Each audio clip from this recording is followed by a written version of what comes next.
Good afternoon, everybody. Uneducated Economist here. So I finally hit it. We hit the 50,000 subscriber mark on the channel. I cannot believe it. I never imagined it. I said it a million times. I never would have thought this channel would have grown to the size that it has. But we're here. 50,000 subscribers. My gosh. It happened a couple of days ago. I wanted to put a video out yesterday, but I ended up having to go to Portland. And I did not have the time to come out and make a video. But I just want to thank everybody who has, subscribed to the channel, who has been here since the early days. I really want to thank you guys. It was your support, your encouragement, everything that you guys did for the channel as far as helping guide it in a direction that would get it to grow. And I can't thank you guys enough. You've really changed my life, and I can't wait to see what comes from it. Okay. So thank you very much, everybody. I also wanted to throw a thank you to Gimri Shoes. Gimri Shoes here in Astoria treated me exceptionally well. I had purchased a set of Keens. Now, if you're not familiar with Keens, they are a pretty expensive shoe. Now, typically, like $50 would be kind of like my limit for buying a pair of shoes. And the set of Keens that I had purchased were well over $100. I can't remember exactly what they were, but they were well over $100 for the set. And they had a little bit of the seam had come apart, and like the adhesive or something that was holding it together had let loose, and it wasn't much. It was just a little spot on the shoe. Absolutely no questions asked. Went ahead and just, swapped them out for another pair. Didn't even question it. Said, thank you very much for buying the Keens. Here's a replacement pair. I was like super happy. I was like, right on, cool. I put the shoes on, checked on down to the post office, and I noticed that very similar defect. Not exactly in the same spot, but very similar in that where the seam had been adhesive together, it was just starting to come apart, and like you could just see it. And so I walked back, and I was real apologetic. I'm like, I'm sorry, but this one too has just, and you could just barely see it, but you could tell that it was starting to happen. Again, no questions asked. Do you want another pair? Yes, I do. She hands me another pair. She says, test it out, look, check all the seams, make sure that it's, that they're going to be, what you're looking for. And she gave me another set. And this set is good. I bounced and jacked and jumped and did everything I could with these things to make sure that that they were going to hold together, at least for now. And they're a very comfortable shoe, and I was very happy with them. I think it was just happened to be bad luck on my part as far as getting two shoes having that issue with it, because I've talked to a lot of people who owns this brand, and they are very happy with them, and I can say that they are probably one of the most comfortable pair of shoes that I've ever purchased. So I'm happy with them, and I'm happy with Gimri's, and I just wanted to give you guys the give the Gimri's the acknowledgement I believe that they deserve. So thank you very much, Gimri Shoes, and thank you very much to the subscribers of the channel. Okay, let's talk a little bit about economics. I remember a few months back, I was talking about when interest rates began to rise, and people said I was crazy. And the number one thing that they had said, I remember the argument, and it was one that I really just didn't have like a good argument against. And it was one that was really troubling me. Like, how is it that I can't figure this one out? Because they were ultimately right, saying that the government would not be able to afford higher interest rates. And that is very true. They really couldn't afford higher interest rates. So I think back on that, and it was just like, well, what would it be? What could it do? And like, we were talking about this probably well over a year ago. In fact, it was an Alan Greenspan interview that I was watching that really led me to believe that interest rates would go up into the future. Excuse me. Sorry, I got a little bit of heartburn or something going. So anyway, in this interview, I remember the host was asking Alan Greenspan, she said something about since interest rates won't be going up anytime in the future. And he said, wait, I'm sorry, what? And she repeated it. And he says, yeah, okay, I wouldn't hold my breath on that one. Basically saying that he wouldn't hold his breath waiting for interest rates to stay down forever, and that at some point they would go up. At least that's what I was getting from it. And so I thought, okay, so at some point, Alan Greenspan does see interest rates going up in the future. And everybody told me, nope, not going to happen. Interest rates are going to go nothing but down from here on out because the government wouldn't be able to afford that debt. Well, let's fast forward here to the future because interest rates are beginning to rise. And what is it that the government's going to do with this rising of interest rates? Well, something very interesting had taken place.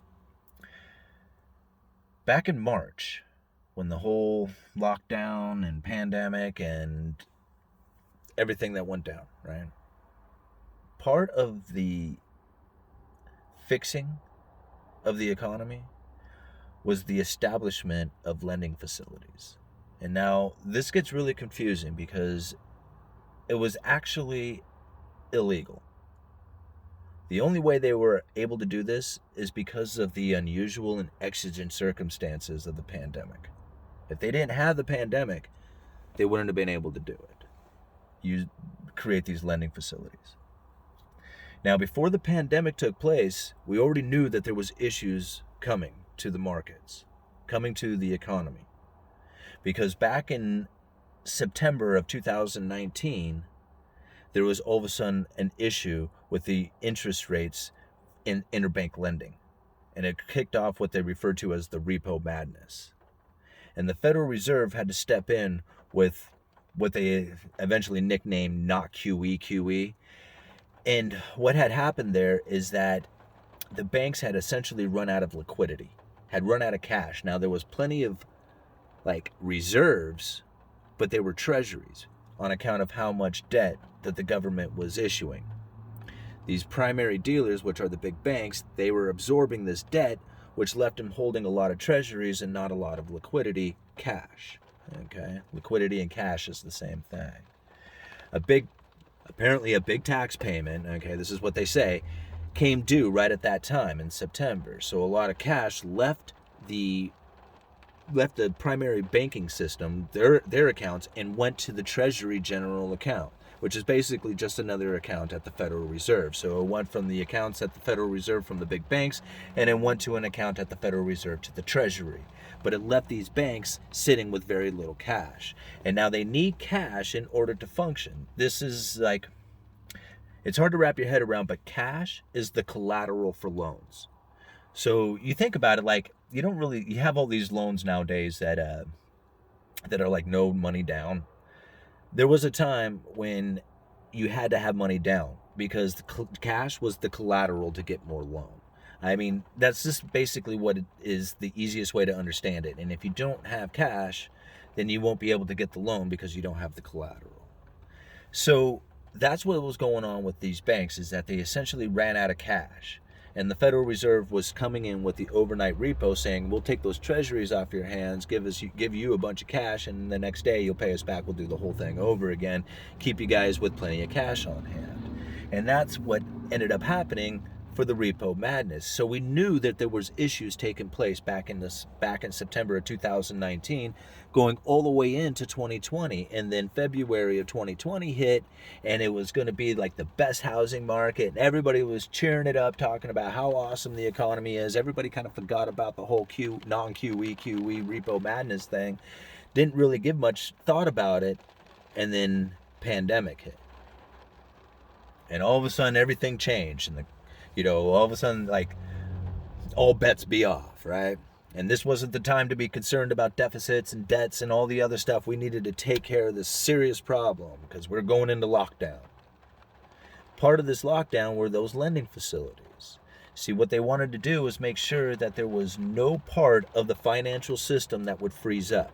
So they created a lending facility to backdrop every single part of the financial markets. If there was a car loan, a credit card, a house, doesn't matter. If somebody wanted to borrow money, they were going to have a facility to backstop that loan.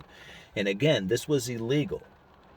These lending facilities were never meant to ever be part of the Federal Reserve system or the Treasury system. But because of the unusual and exigent circumstances, they were able to create these lending facilities. Now, these lending facilities, they were pretty good. Some of them actually, did a lot for, directing money directly into the people's pockets. Okay, so there was some I don't know how to quite put this, serious effects that came from these lending facilities. I mean, it definitely, had an impact on the economy. Some of the lending facilities didn't do anything, like the corporate debt lending facility. And that's my favorite one, because that was one that really was like the most talked about lending facility that really did nothing. Man, there must be something going on. There's a bunch of, it's like the third one, fourth one, lots of cops going by. My gosh. Okay, so these lending facilities, the corporate lending facility, this was like the major one, because this was probably the most talked about, controversial one that was out there. And really what this corporate debt lending facility was going to do was going to go out there and it was going to lend money essentially to a bunch of corporations. That's what the whole idea was. Because when you buy corporate debt, when you're buying corporate bonds, that's what you're doing. You're loaning those corporations money. So they established this lending facility, funded it with hundreds of billions of dollars, actually bought some corporate debt, and the markets went holy moly. And they went out there and tried to front run the Fed, and they pretty much funded all the corporations with the money that they needed. And the Federal Reserve really didn't have to do anything. That corporate lending facility did not buy that much corporate debt. In fact, it hardly bought any at all. So these things, they were temporary, these lending facilities. Some of them, they kept extending them. Like they were only going to be like 6 months, and then they extended it like 3 months, and then they extended it a little bit longer. So back a few months ago, when Steve Mnuchin was still in position at the Treasury Secretary, they ended some of those lending facilities. It says you can go ahead and fund give me back that money. Right? And the Fed was like, no, this is a bad idea. You shouldn't get back this money. We need this money over here. And it was like, you're not using it for nothing, right? That's what Steve was saying. Give me back the money. And so they're like, all right, so here's the money. Well, that money goes into the Treasury General Account, which swelled to like $1.5 trillion. It's huge. Typically, this lending facility would have like a few $100 billion, and I think like the average is like somewhere around like 300 to 500 billion. I think that was pretty typical of the General Treasury account. And you got to think, this is where they like pay their bills from. If a Treasury check is issued, it's coming from the General Treasury account, so they issue checks from that account. Here's the thing, it's now swelled to $1.5 trillion, and like Janet Yellen's like, we do not need this much cash sitting up here. This is far too much. I mean, this General Treasury account should be down around like a few $100 trillion. So she says, we're gonna unload some of this cash, and for the next 6 months, we're gonna draw this cash down to the few $100 billion instead of the $1.5 trillion that it is. Well, already this is creating an issue inside of the interest rates of the Treasury. Look at them. The short end Treasury is starting to drop in yield. The long end is going up. Okay, so now what's going on here is the Treasury, who no longer needs to sell their notes in order to get the funding they need to pay their bills, they're just drawing it directly out of the Treasury General Account. They already have the cash. You see? See what's happened there? So they don't need to sell debt. Interest rates can go ahead and rise all they want for the next 6 months. They have all the cash they need. Well, isn't that convenient? Very interesting way to know that if you have to raise interest rates to keep the irrational exuberance from taking place, that it wouldn't completely destroy your government payment system by already having the cash on hand. You see where I'm getting at, guys? Typically, they would have to sell more debt in order to cover the bills that they need. But they're sitting on a ton of cash right now that they're about ready to draw down. They can let those interest rates go wherever they want for the next 6 months.